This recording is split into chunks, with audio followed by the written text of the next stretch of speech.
What is up, guys? It is your boy Keep It Real. I want to thank you guys for tuning into today's video, and today I'm going to be talking about Vinland Saga Season 2. Now, why I'm talking about Vinland Saga 2 is because I might have an opinion that is not the most liked opinion, and that is that I love this season.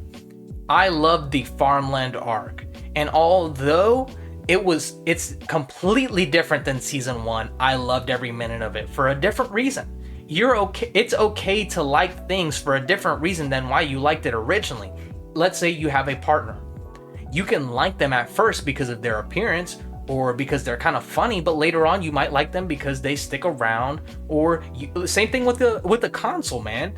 You might like it at first because of the way it looks, because of the way it plays games, but eventually it might be more because, you have a specific game on there that you just really like. It's okay to have different reasons to like things.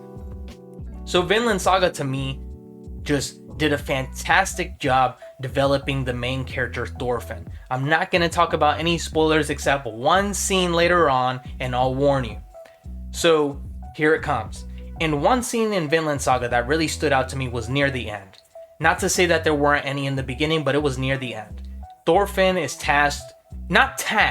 he chooses to put himself in a dangerous situation, unarmed and unhinged, with a mentality sticking to his guns, sticking to who he is, and he goes to talk to the king, and everybody makes fun of him because of his appearance, the way he looks, the way he smells, because he's been a slave. And that should remind you of you if you've ever been in a situation where you wanted to do something and everybody looks at you and laughs in disbelief. Because everything is possible if you stick to your guns and you go out there and achieve it. And that's why I love this scene specifically. He goes and tells the people he wants to speak to the king, and they laugh at him and say, no, you could never be a bodyguard for the king, okay? 100 punches it is to see the king. If you watch the anime, you know exactly what happened right before then, so I'm not going to go into too much detail, but you know what Thorfinn did. Thorfinn stood tall, stand firm, gave hope not only to his enemies, but to his friends, and continued to say, I have no enemies. No, none. This is where the anime hits. This anime is so much farming, but it's not farming. If you think about it in the deeper aspect, right? You're thinking, what is Thorfinn doing the entire season?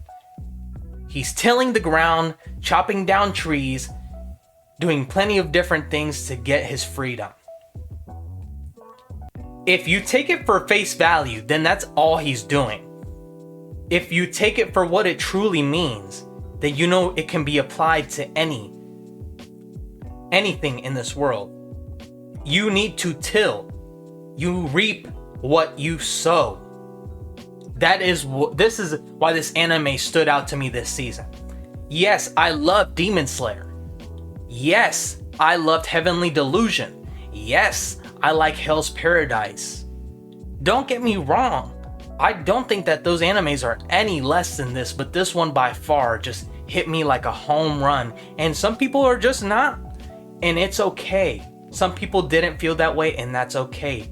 Like I said, some people may get bored because a lot of it is on a farm. And the first season is him fighting, and this one is the exact opposite. But, like I said, tilling the ground, you reap what you sow. And he makes a friendship. The entire anime season is exploring Thorfinn's character. So many animes just give us a main character to give us action scenes, because every main character can fight. We all know the main character is typically overpowered, and he typically is gonna stand up and rise. The old classic Naruto, One Piece, Bleach, to Dragon Ball, hey, if they're failing, they're probably gonna rise up the moment they get whooped. That's just how animes roll. But this one felt different. I'm telling you, man, if you haven't seen it, watch it. Give it a shot. If you don't like it, that's okay. But if you give it a shot and like it, come back here and leave me a comment and tell me why you liked it. Because Here, Thorfinn gets knocked down over and over again, but he doesn't become more strong. He doesn't overpower any demons. He doesn't fight anything. He faces adversities and then basically gains maturity. And that sounds so stupid of why that's entertaining, but there's scenes where they explore his regret and guilt after facing a terrible event, and that morning after meeting Einar, he just continues to expand and expand on that dream. He doesn't understand why he's having these nightmares. He doesn't understand why there's so many demons following him and what he needs to do to overcome them. But with facing adversity through life, he learns that there is no way that you can get rid of your demons. You just have to learn to get along with them and be true to yourself. I would give this season probably a 9.5 out of 10. It's high for me. It's a high for me. And I'll compare it to Berserk. I don't like Berserk just because of the battle sequences. I don't like it for the gore. I don't like it for whatever. Hey, Griffith and Casca, hey, if you don't know, you don't know, but if you know, you know. When that stuff happens, I don't like Guts because he's faced with adversity and he overcomes it. No, I like Guts' character because he stays true to himself every moment of the way. He never changes. He believes in himself. He loses faith and then he regains it in himself. It's the cost of nobody. People are there to guide him and help him out. But at the end of the day, it's on them to overcome this. I get tired when animes like Demon Slayer or Dragon Ball, and I love those two. Don't get me wrong, I love those two. Tanjiro to me this season really felt rushed. Tanjiro gets, no spoilers, Tanjiro's battle is set with a bunch of highs. I'll just say it like that. And Tanjiro throughout it is pretty much just Tanjiro. I mean, you just get base Tanjiro. Hey, you get stronger, you get beat, you get a little stronger. This season is like strong.